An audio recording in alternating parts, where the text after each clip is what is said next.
Nah, kita masuk bab yang selanjutnya, bab ke-170, bab doa menaiki kendaraan ketika berpergian.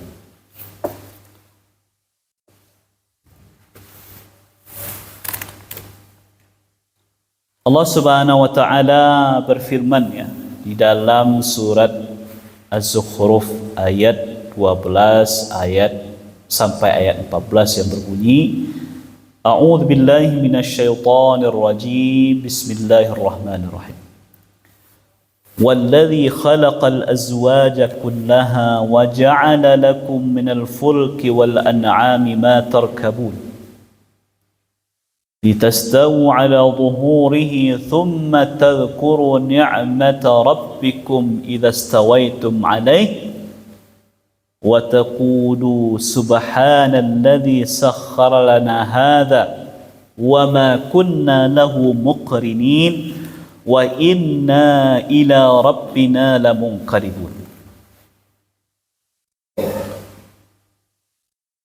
Dan dialah Allah yang menjadikan untukmu kapal dan binatang ternak yang kamu tunggangi, supaya kamu duduk di atas punggungnya, kemudian kamu ingat nikmat Rabbmu apabila kamu telah duduk di atasnya, dan supaya kamu mengucapkan Maha suci Rabb yang telah menundukkan semua ini bagi kami, padahal kami sebelumnya tidak mampu menguasainya, dan sesungguhnya kami akan kembali kepada Rabb kami.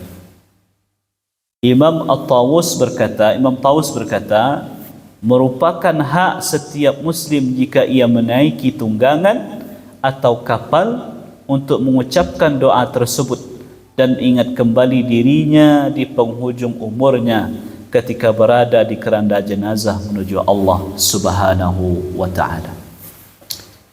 Jadi bapa-bapa dan ibu-ibu, bersafar ko tak sekadar safar. Yang jelek kata Nabi, tiga di antara tiga doa orang yang mustajab yang dikabulkan oleh Allah Subhanahu wa taala, di antaranya adalah doa orang yang sedang safar. Salah satu doa yang capek dikabulkan oleh Allah yaitu doa orang yang sedang safar. Nah, doa safar ko Bapak Ibu, ada doa sebelum safar itu dilaksanakan, sebelum berangkat. Ada zikir doa yang dibaca di tengah-tengah safar awak, dan ada pula nanti doa atau zikir setelah kita pulang sampai ke tempat kita tinggal, ketika balik ke tempat kita masing-masing. Nah, dalam pembahasan ko ada beberapa doa yang dianjurkan kita sebagai seorang muslim untuk membaca. Nah, yang pertama, ko hadis yang pertama.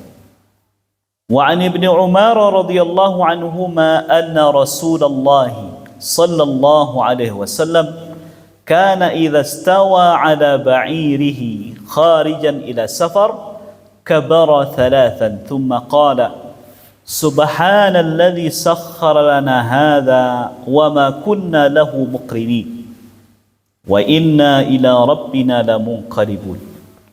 Allahumma inna nas'aluka fi safarina hadha albirra wattaqwa wa min al'amali ma tarda. Allahumma hawwin 'alaina safarana hadha watwi 'anna bu'dah.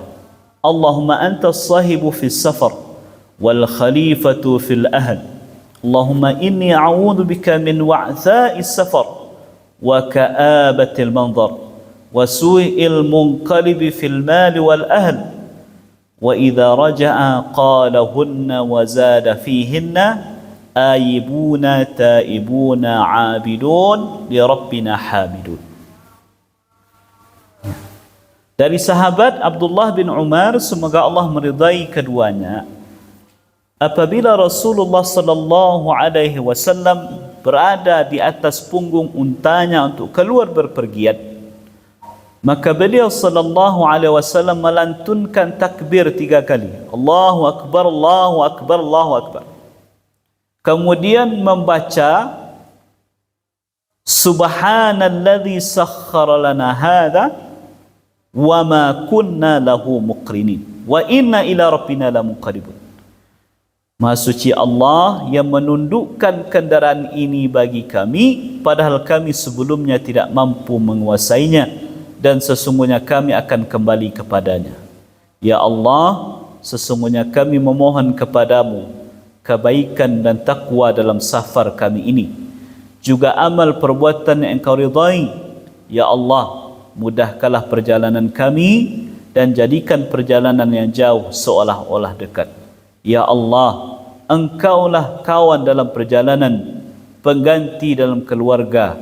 Ya Allah, sesungguhnya aku berlindung kepadamu dari kesukaran perjalanan, pemandangan yang menyedihkan dan buruknya keadaan ketika kembali terhadap harta dan keluarga.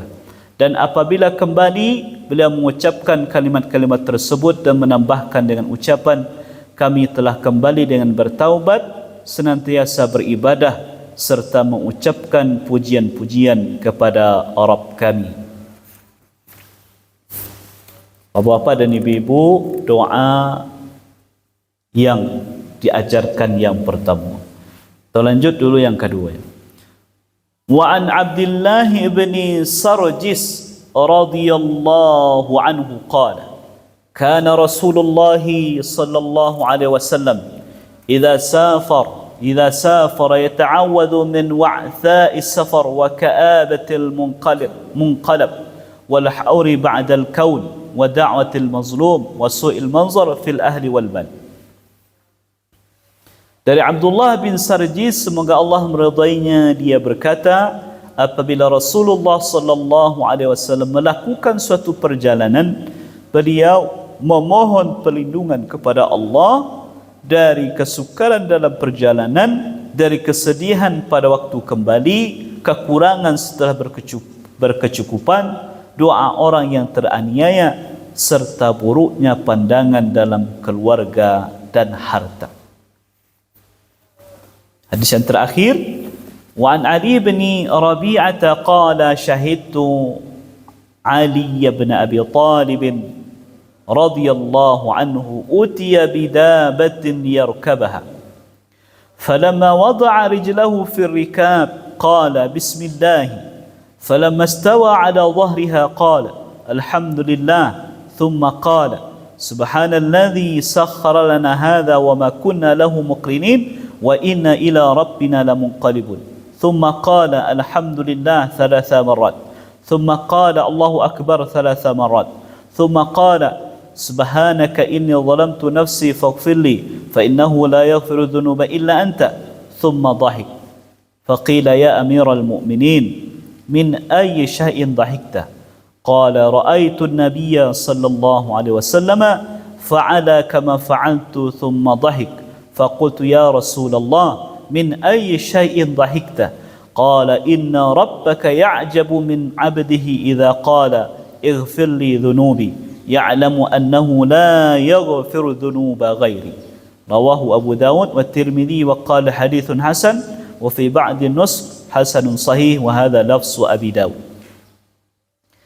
Dari Ali bin Rabi'ah, ia berkata, saya pernah menyaksikan Ali bin Abi Talib radhiyallahu anhu diberi seekor tunggangan untuk dikendarainya. Tatkala beliau meletakkan kakinya pada pijakan kendaraan tadi, beliau mengucapkan bismillah. Ketika berada di atas punggungnya, ia mengucapkan alhamdulillah 3 kali. Kemudian beliau membaca, Maha suci Allah yang menundukkan kendaraan ini bagi kami, padahal kami sebelumnya tidak mampu menguasainya, dan sesungguhnya kami akan kembali kepadanya. Kemudian beliau mengucapkan alhamdulillah 3 kali, Allahu akbar 3 kali. Kemudian mengucapkan, Maha suci Engkau, sesungguhnya aku menganiaya diriku sendiri, maka ampunilah aku. Sesungguhnya tidak ada yang dapat mengampuni dosa-dosa melainkan Engkau. Setelah mengucapkan semua itu, Ali radhiyallahu anhu tertawa. Kemudian ia ditanya, wahai Amirul Mukminin, mengapa anda tertawa? Maka beliau menjawab, aku pernah melihat Nabi SAW melakukan seperti apa yang aku lakukan. Kemudian beliau tertawa. Aku bertanya, Rasulullah, mengapa engkau tertawa? Beliau menjawab, sesungguhnya Allah Rabbmu yang Maha Suci merasa heran terhadap hambanya jika ia mengucapkan, ampunilah dosaku.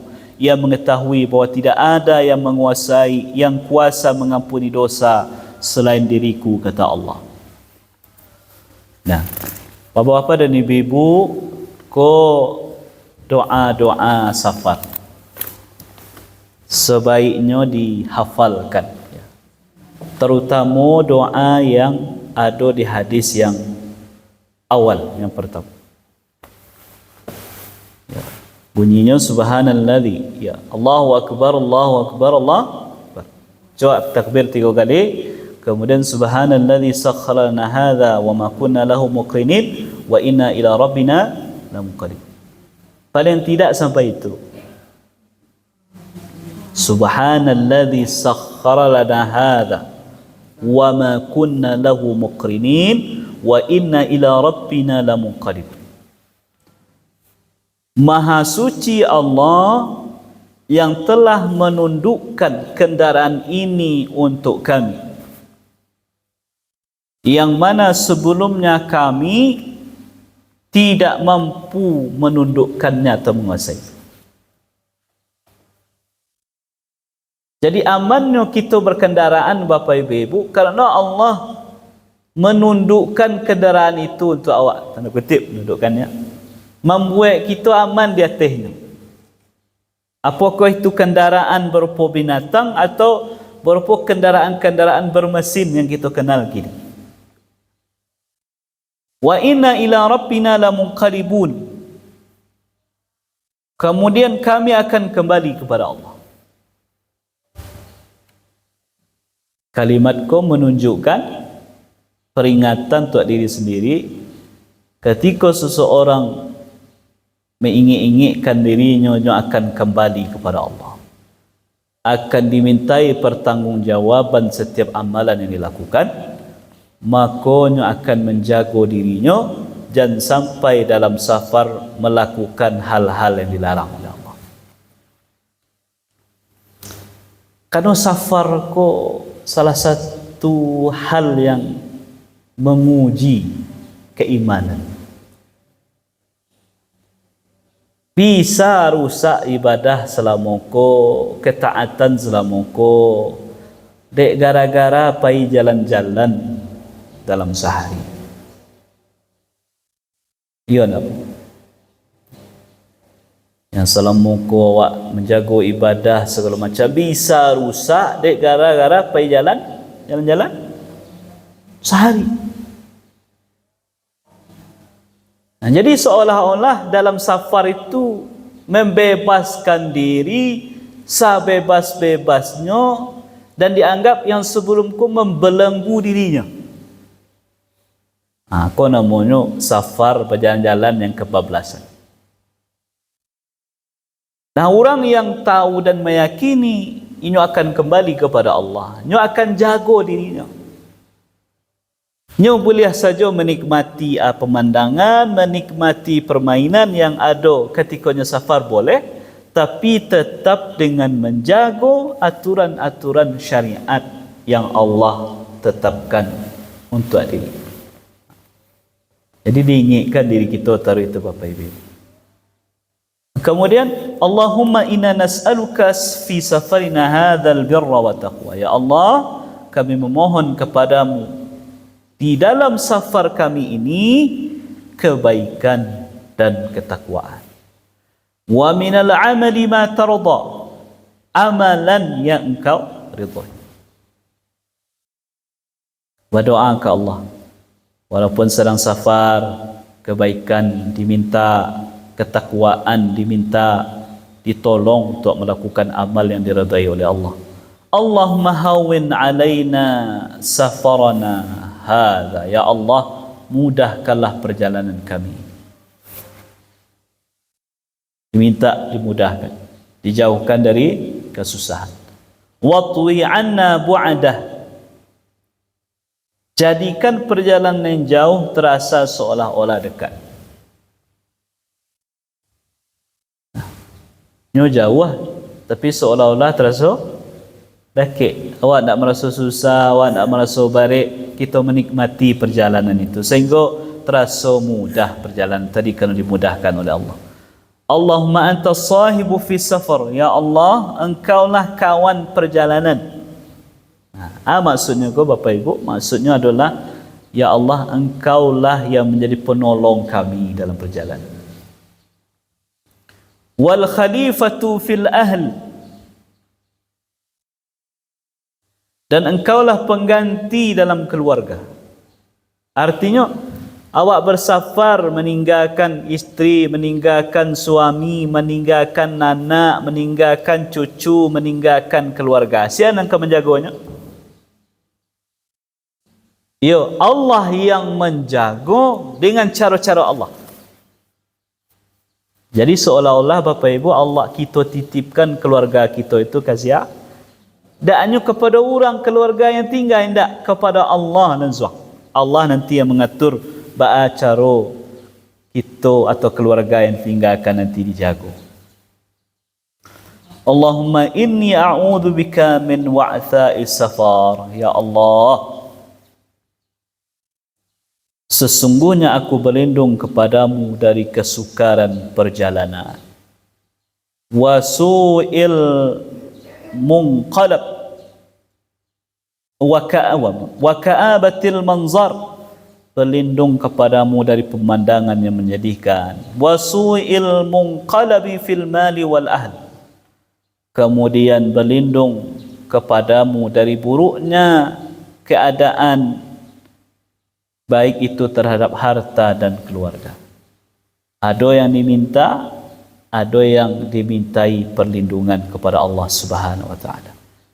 Kemudian ketika beliau kembali dari safarnya Bapak Ibu, selain beliau baca doa tadi, beliau tambahkan dengan kalimat aibuna, kami telah kembali, taibuna, dalam keadaan bertaubat, abiduna, senantiasa beribadah, di Rabbina hamidun, serta mengucapkan pujian-pujian kepada Tuhan kami. Nah, Bapak dan Ibu jamaah yang dirahmati dan muliakan oleh Allah. Kemudian hadis yang ketiga itu tentang kisah sahabat Adi bin Abi Thalib. Beliau bacalah doa safar tadi. Bismillah, alhamdulillah, subhanalladzi sakhkhara lana hadza wa ma kunna lahu muqrinin wa inna ila rabbina lamunqalibun. Kemudian beliau baca alhamdulillah 3 kali. Alhamdulillah, alhamdulillah, alhamdulillah. Kemudian takbir 3 kali. Allahu akbar, Allahu akbar, Allahu akbar. Kemudian beliau baca subhanaka inni zalamtu nafsi faghfirli fa innahu la yaghfiru dzunuba illa anta. Maha suci engkau ya Allah, sesungguhnya aku telah menzalimi diriku sendiri, maka ampunilah dosaku, karena sesungguhnya tidak ada yang bisa mengampuni dosa kecuali engkau. Kemudian beliau tertawa, senyum. Baca doa tadi, senyum. Tentu heranlah kawan seperjalanan, bakok pemimpin awak ko baca doa kemudian senyum, galak. Dan ditanya, bang kau galak wahai Amirul Mukminin? Kata Ali, ambo pernah bersama Nabi dalam safar, kemudian beliau baca apa yang ambo baca. Ya, artinya Ali membaca doa ko kerana Nabi membaca doa itu. Setelah Nabi membaca doa seperti yang dibaca oleh Ali tadi, beliau tertawa, senyum, menampakkan wajah yang gembira. Maka Ali bertanya, ya Rasulullah, bagaimana engkau tertawa gembira? Maka Nabi menjawab, sesungguhnya Allah Tuhanmu takjub, merasa kagum kepada hambanya yang berdoa ighfirli, ya'lamu annahu la yaghfiru dzunuba ghairi. Allah itu kagum, Allah itu terheran-heran ada seorang hamba minta ampun kepada Allah, dan nyo yakin indah ada yang bisa mengampuni itu kecuali kecuali Allah Subhanahu wa taala. Jadi intinya Bapak Ibu dalam perjalanan safar awak, ya, doa ko di antaranya menunjukkan kepada kita bagaimana kita meminta kepada Allah kemudahan dalam perjalanan. Dilindungi dari yang buruk-buruk, dilindungi dari pemandangan-pemandangan yang tidak elok. Perjalanan yang jauh dibuat seolah-olah dake, dilindungi keluarga yang ditinggalkan. Nah, jadi ada penyerahan total diri kepada Allah. Kita ke orang lama, kita ke banyak kekurangan. Kalau tidak, bukan pertolongan Allah, tidak bisa mengawal. Nah, itulah bedanya safarnya orang beriman dengan orang yang tidak beriman. Kalau orang beriman, ya tidak sekadar paizan, ada doanya, ada adab yang dijaga dan seterusnya. Makanya, ya salah satu tugas amir safar itu, kalau bisa sebelum berangkatlah rombongan untuk melakukan perjalanan, nyo baca doa tu. Nyo ajak pula rombongan membacanya. Kalau lai hafal penumpang sadonyo doa, alhamdulillah. Tapi setidak-tidaknya pemimpin rombongan menuntun di muka. Nah, kalau awak misalnya pai jalan-jalan tu ibu, ya, kalau naik auto pariwisata, kan di muka dekat sopir tu kan ada mikrofonnya tu. Ada mikrofon untuk bagi pengumuman atau apalah tu, ya. Maka majulah amir safar tadi atau siapa yang diwakilkan itu mengajak rombongan sebelum berangkat bisko atau di awal-awal perjalanan meninggalkan sampai kita menuju perjalanan awak, dituntunlah dibaca. Bapak-bapak, ibu-ibu, sebelum kita bersafar kita berdoa dulu. Nah, nan mamaci ape letak napenya dulu, nan mauta jangan mauta dulu, kita doa dulu. Nah, dibacalah pemimpin rombongan, subhanalladzi sakharana hadza. Penumpang baca, subhanalladzi sakharana hadza wa ma kunna lahu muqrinin wa ma kunna lahu muqrinin wa inna ila rabbina lamunqalibun wa inna ila rabbina lamunqalibun. Tuntut. Dan kalau bisa dia agih keterangan segetik tentang doa. Sehingga apa? Sehingga rombongan perjalanan tadi betul-betul bisa memperhatikan adab dan etika ketika jalan. Bapak-bapak dan ibu-ibu, walaupun seperti itu, bukan berarti sekali lagi awak bersafar kau tidak boleh menikmati perjalanan. Tak lah. Oh, berarti mulai itu Ustaz tiba awak dia teoto baca Quran saya awak tarui, zikir saya awak tarui, tak boleh mau tawata bergalak-galak je kawan ni. Silahkan, karena namanya jalan-jalan tu boleh tu ya. Pak acaranya je kawan sebelah kau bisa tambah akrab, hati apa namanya pikiran yang suntuk selama kau bisa segar balik. Kan itu tujuan jalan-jalan. Silahkan, tapi doa jangan lupa, adab dalam perjalanan jangan dilupakan. Jadi Islam pun taklah kaku-kaku. Diberi ruang untuk menikmati perjalanan, tetapi adab dan etikanya tetap dijaga. Nah, itulah yang bisa kita kaji di subuh hari kini. Dua bab yang kita bahas. Yang pertama tadi tentang menolong kawan seperjalanan, kemudian tentang doa ketika menaiki kendaraan di saat bersafar. InsyaAllah kita lanjutkan dalam pembahasan yang lain di pertemuan kita berikut. Terima kasih atas perhatian dan mohon maaf atas segala kekurangan. Wabillahi taufiq wal hidayah. Wassalamualaikum warahmatullahi wabarakatuh.